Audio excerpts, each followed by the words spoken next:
Hi, my name is Sarah, and I'm here to share my journey with head and neck cancer. I started with a spot under my tongue that my dental hygienist noticed, but then it started bothering me. Like, I thought that I had a stress sore in my mouth, and I had a very big job at the time.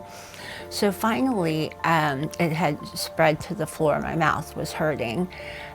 From the under my tongue to the floor of my mouth. And I finally got back virtual with my primary care. He came back and said, you need to get a biopsy tomorrow morning, and we've set it up for you. The biopsy came back very quickly the next morning with squamous cell carcinoma. I was stage 4. It had spread to my lymph nodes and my chest. I ended up having a surgery to remove 2/3 of my tongue. I had to have radiation and chemo.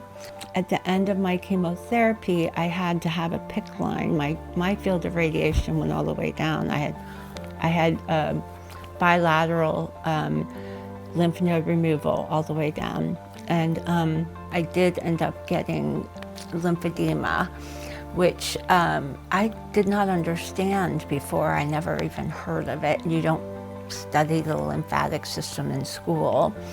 So I was in speech therapy at the time, and I asked her if she knew of a lymphedema therapist, and she referred me to Margaret Wahlberg Silva, who truly, working with her, has changed my life.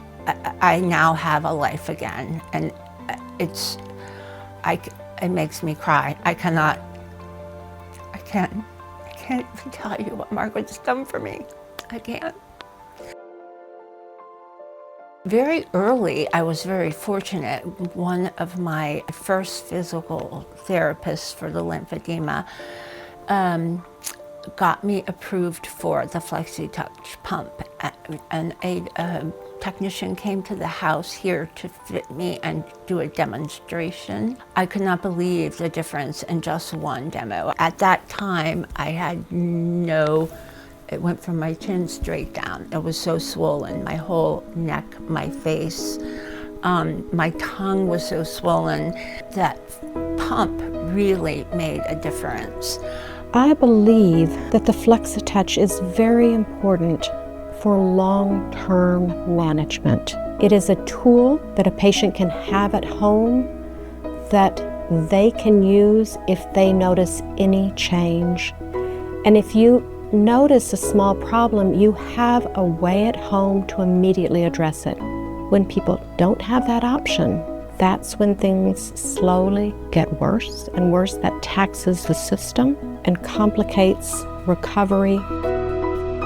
When I get in the pump and sit down, I do feel very relaxed. It gives me permission to relax and not do anything else. It's been a very, very big adjustment. I was an executive, and I went straight to nothing. I've never been able to go back to work.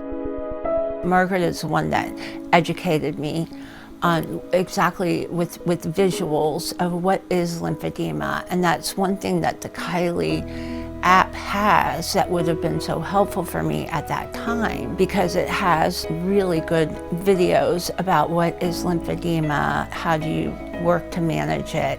The Kylie app is particularly interesting because it allows you to use it as a diary to monitor what you've been doing, what is making the lymphatic drainage better or worse. When you're documenting that regularly, and when you're noticing when there's an issue and you're documenting that, you start seeing cycles and start responding positively to that. I love that the app also has resources. It has exercises that you can do. So it has educational resources. There is an instruction manual built in with somebody actually using the device. So it's very, very easy to follow. I can now walk. I couldn't even take a short walk. A walk is almost euphemistic. I stroll with my neighbors in the afternoon with our dogs. My dog passed away, but I still go on the dog parade in the afternoon. Prior to all of this, I used to love to entertain, and even in the thick of my chemo treatments, my friends would come over and stick a tiara on my head. About 2 years or so into my healing journey, I was able to go visit my son in New Zealand, and I wouldn't have been able to do that if I hadn't improved so much between my therapist using the pump and the nighttime compression garment. It prepared me to be able to make the very long journey and to spend time with my son. That was really healing for me.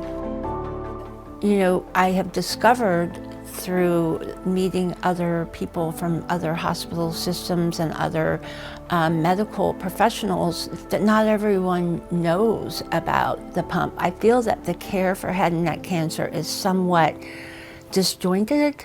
Somehow we need to get the word out, and if there's anything I can do, I will.